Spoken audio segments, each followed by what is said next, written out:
Hello everybody, welcome back to the Shovel Knight playthrough. In this part, we are going after the last of the 8 Knights, Polar Knight. If I can figure out how to get there. And also stop pressing the wrong button to enter stages. Play co-op. Okay, so one thing about this game is that if I remember correctly, when the game first launched, even on Nintendo systems, B button was confirm and A button was cancel. So eventually they did make an option to switch which one was confirm and cancel, which I'm grateful for. But the thing is that even though I normally like the A button to be confirmed, which is the far right button on Nintendo, because the A button's always in different places. Even though I usually like that button for confirm, I'm so used to it being B on Shovel Knight specifically that I find myself screwing up every once in a while. I'm kind of just of that frame of mind that every game should have fully customizable control mapping. So of course, yes. I believe Shovel Knight does have very customizable control mapping. It's weird for me because for Nintendo consoles or handhelds in general, I am used to A being the confirm button. But on PlayStation, it has to be That's X. because that's wrong. It's wrong. No, because the X button, X means bad, circle means that's good. Actually the that's actually the reason that the X button and the circle button were designed as X and circle is because the circle button and X button were supposed to be yes and no. Yeah, and that's how they are in Japan. Decision making in games that they picked those picked those 4 symbols for a reason. Yeah, and in Japan on PlayStation, I still believe that circle is yes and X is no. In fact, it's fucking annoying in games that never switched it because in Final Fantasy VII, like the first thing I do every time I start a new game has to be going in and switching the confirm button. Same here. I mean, I used to do it with the Japan default, but now after playing a lot of other games, I have to switch it back to how I normally my use it. question is why they swapped it in the first place, because everything was confirm on A and also circle, which is the same spot for forever. Why switch it? Because we had just gotten used to the bottom button, the middle bottom button always being the main button that we use for everything. Yeah. Well, that's why I say it's weird, because in Nintendo games or Nintendo consoles, I have to hit the A button to confirm, which is the circle equivalent for PlayStation. Yeah, and I blame Sony exclusively for this, because I know that Microsoft has its A button in the bottom circle too, but it's only like that because all of the American games on PlayStation had their confirm button be the bottom button. So, like, what the fuck? Yeah. Oh, also, well, this is the... I think the reasoning for them doing that is the colors. Well, hold on a moment. This is the scariest part of the game, right here. They drop you into a room, and I was like, oh, like, I literally had a heart attack the first time I played the game. Not literally, because I'm still alive, but it was just like, oh god, I'm gonna... Well, you can have a heart attack and live. Oh, okay, but I didn't literally have a heart attack, but I metaphorically had a heart attack, because, damn, that was scary.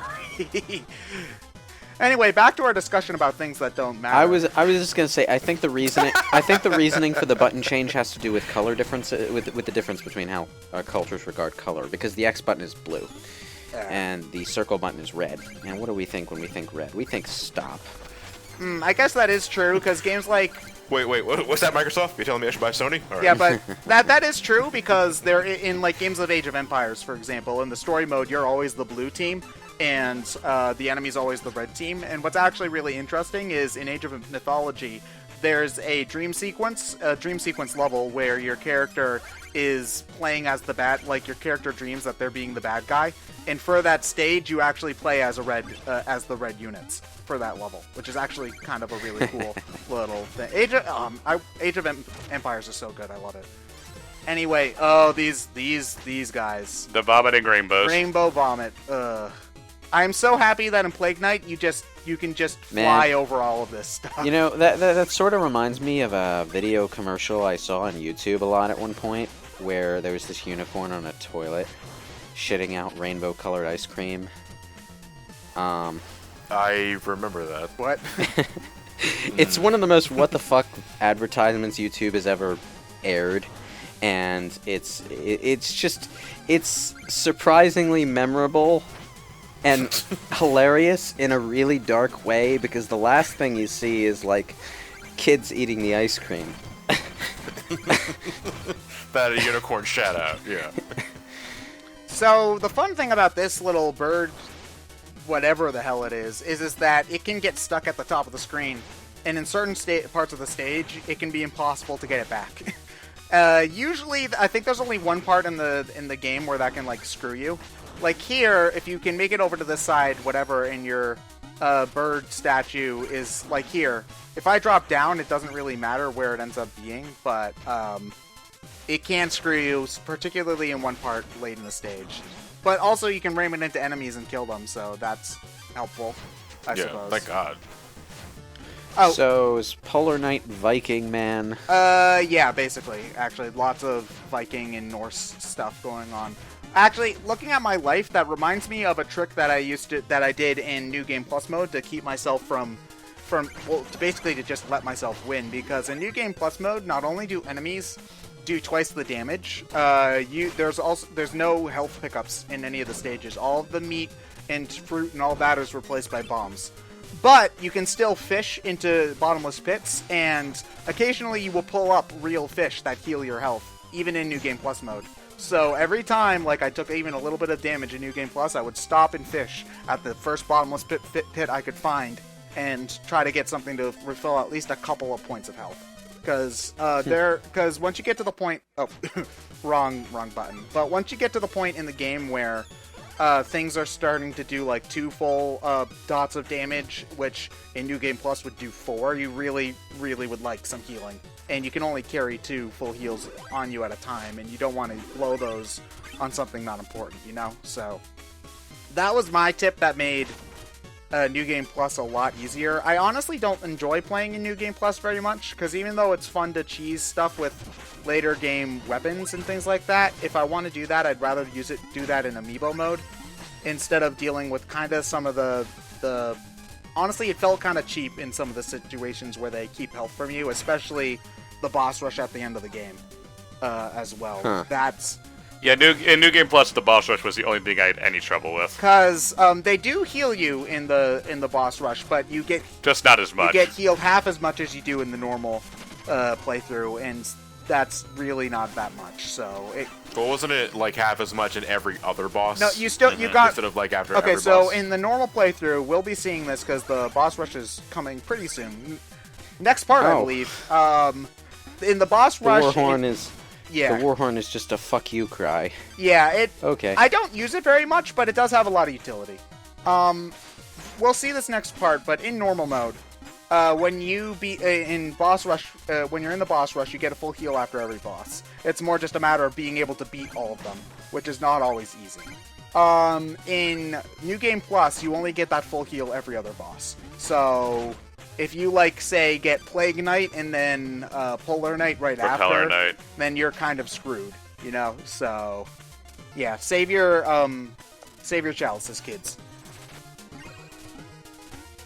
That poor wolf, he was... Oh, no, I freed him. No, wolf, no! Oh, he had so much to live for. Did he? Fuck you, fuck you, fuck you.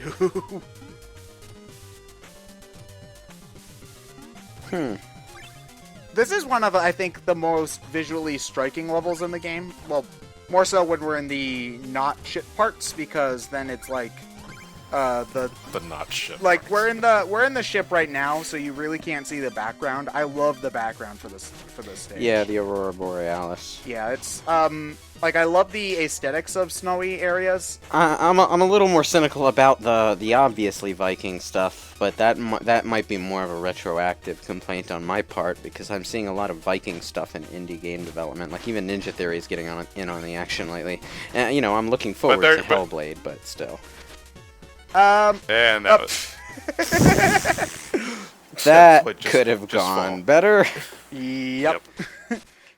As you can see by this point in the game, I'm just not even bothering. I'm not even bothering going for breaking the checkpoints because I don't need the money. So, like, why would I bother, right? And yet you bother to go back to your awkwardly placed bag and pick it up again. Because the game keeps track of how much gold you lose, man. That's like a sign of pride. I actually didn't lose any gold up until, like, the final stage in the game, and at that point I was just like, screw it, I don't care anymore. But the game does keep track of how much gold you gain, how much gold you lose, how many times you die, how many times you die in each stage. There's a lot of stat tracking in this, actually. So Sakurai was part of this? Sure. Well, I mean, honestly, like, Sakurai, it's not... the stuff in Smash Brothers is actually not really all that weird. Most fighting games have those kinds of things kept in their record books. You just never Yeah. go into that mode ever because There's usually some side menu that tracks all of your little stats. yeah, because people like knowing that kind of stuff. Like did Kid Icarus Uprising have something like that? Yes, it Okay, did. yeah, that's weird, but Well, I don't necessarily know what constitutes weird in that particular flying rail shooter genre.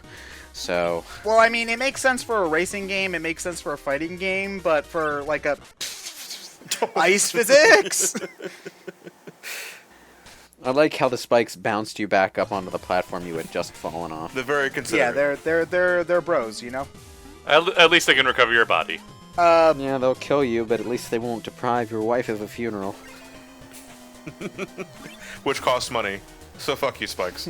Hey, dude. Well, that's why they leave a portion of your money next to the body. But what happens when the wife dies trying to pick that money back up, right? Then who's gonna pay for it? Then it's the kid's turn. Okay, so this ended up being a really bad idea because I forgot that there was a Yep. thing there. As soon as your eye caught glance at that music note, it's like, oh, I made a horrible mistake. And now I can't get back up there because that happened. So Actually, you can. I can, I It's just you have gotta to- time it right. This is gonna be finicky as fuck. come on. Oh, And almost made it. I'm also really nervous about being herky jerk with this because the safe area is not as big as you would like to think it is. But no, come back. No. Fuck.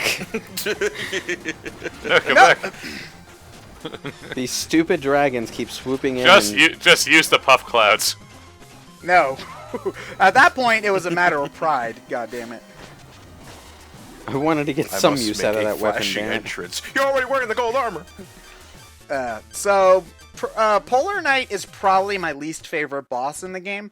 I really do like the body swap design for Polar Knight, though, because Polar Knight normally has, like, a really big, like, fluffy beard, but, like, here she's got, like, braids that tie around in the front and the big braids in the back. I think it's a very, like, I didn't think about, oh, yeah, when they body swap Polar Knight, how are they gonna make that work? I feel like they got it to work pretty well. But the actual boss fight I don't like very much because of that, where she can use her shovel to make spikes that are still. Why didn't I instant ever think death. of that? I mean, I just use the face lock and cheese the hell out of the hitbox. Yeah. I always feel really nervous about using the phase locket that much in a row because it only lasts for like a second or two. So They made the snow shovel look more like a warhammer than a sword. yeah, which I thought that was really creative how they did that as well because Yeah, it's a snow shovel. yeah, and like they talk about the Polar Knight and Shovel Knight used to be friends and stuff like that. So I thought that was a neat little touch as well. It's it's just something that's not developed upon a lot. And if they were to do a sequel, Oh, you're not using the Warhorn for this? I don't need.